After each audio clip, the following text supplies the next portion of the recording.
I now request Dr. Somashila to please take over her talk on is desmetopexy obsolete? Thank you so much. Actually, I really wanted to go before Sunita because after her presentation, I think there's no is. I think desmetopexy alone is probably obsolete. So I'm just going to show a small case. In fact, I've also stopped doing desmetopexy after Sunita's work, and one of the videos was also mine, by the way. The PMCD, that was a remarkable case. The patient's corneal edema cleared within an hour. I was just describing post-operatively when we opened the patch. That was an amazing case. The first case that I did under her guidance. So this was way back when we were doing, when in the dark ages, when we were doing only desmetopexy, in 2016. So 10-year-old girl. Okay, have a counter to that. No, okay, so that's why it still is obsolete. Yeah, I jest.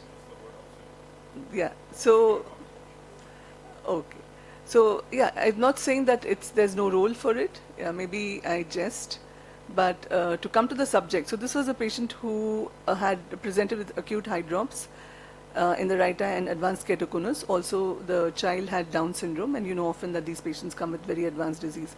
So I'm going to the eye that had acute eye drops when the child presented.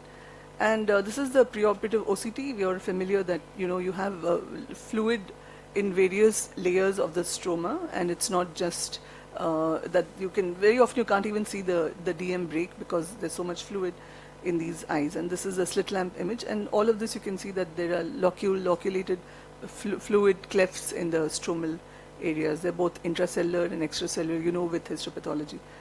So, so we decided to go ahead with desmetopexy, and our practice was to do air desmetopexy initially, and of course a surgical PI, and then if if it persists, then the second time around we would usually do an isoexpansile gas. Some of us would select an isoexpansile in the first go itself. But because of its problems, and in a patient like this, you don't want to take up for GE repeatedly, I decided to go ahead with air only. And this was, in our hands, it used to work fairly well. In a week or 2 weeks, we used to see good results with desmetopexy. So here on day 4, we saw that the edema had certainly cleared. But the OCT also shows something similar. At least the edema, at least the fluid in the posterior cornea seemed to have decreased. But this large cleft of fluid was still there.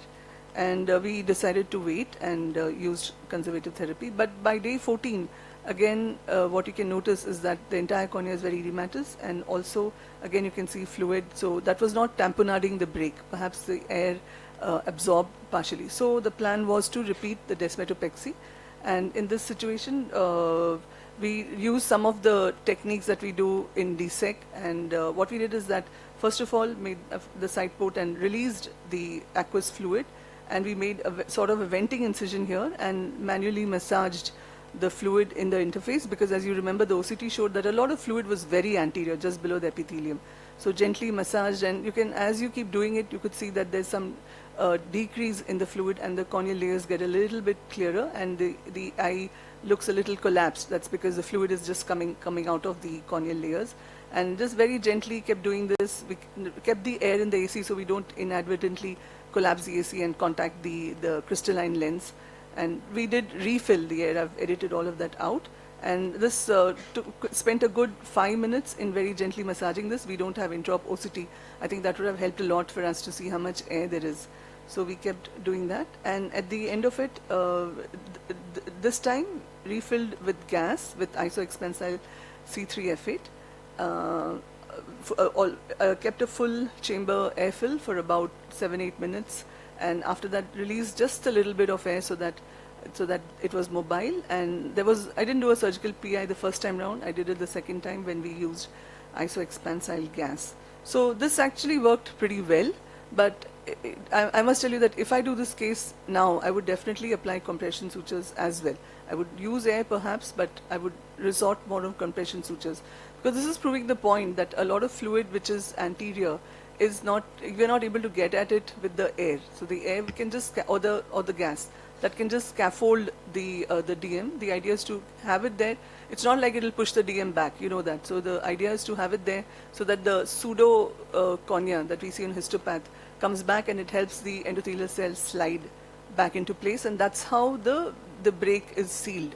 And it's not that you have a new DM over there. So this child did pretty well. This was 6 months out, and child is now in the late, not even 20, and uses a scleral contact lens, but not all the time.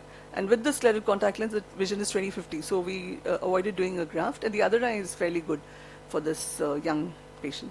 So Sunita already covered this, so I'll skip all of this. Yeah. So is it obsolete? I would say no, but would I do it only as only technique? In my hands now, I've changed my practice. So ever since we did the study with Sunita, I'm very convinced that both compression sutures as well as air, both combined together, would probably give the best outcome. But you have to decide case to case based on what kind of DM break it is and what kind of ectasia we're looking at. So yeah, thank you.